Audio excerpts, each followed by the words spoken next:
પ્રાણે જસ લ્યો છો. જો બધું સારું થયું એમ માયાભાઈ અત્યારે કે છે, તો જો સારું થયું તું તો સારું વહેલું શું કામ થવા ન દીધું તમે લ્યો. જો સારું જ થયું તો તમને ખબર જ હતી કે આ સારું થયું, તો તમારે વહેલું થવા દેવું જોઈતું હતું ને, એમ મારું કહેવાનું છે. પછી શું થઈ ગયું, આમાં અમુક લોકોની પૂંઠે બાવળીઓ ઉગે તો કે છાંયો થયો.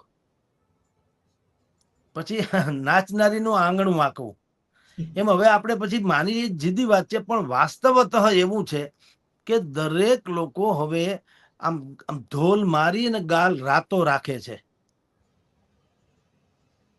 માયાભાઈએ પણ જે કીધું એ આ જ પ્રકરણમાં છે. નહીતર તો એને શરૂઆતમાં તો મેં કીધું એમ જાહેર જીવનના વ્યક્તિ છે, એને કીધું હોત કે ભાઈ આ રહ્યો મારો છોકરો, મારા છોકરાને હું જ કબૂલ કરાવડાવી દઉં કે બેટા તારાથી આ ભૂલ થઈ ગઈ, તો માફી માંગી લે. આપણે જઈએ એ પીડિતના ઘરે, એને રિવોર્ટ એટલે કે એને જે મદદરૂપ થવાનું હોય એ થાય, અને ભૂલ થઈ ગઈ ક્ષમાયાત, તો કદાચિત વહેલું પ્રકરણ પૂરું થયું હોત ને કદાચ માયાભાઈ વધુ મુઠ્ઠી ઉંચેરા સાબિત થયા હોત.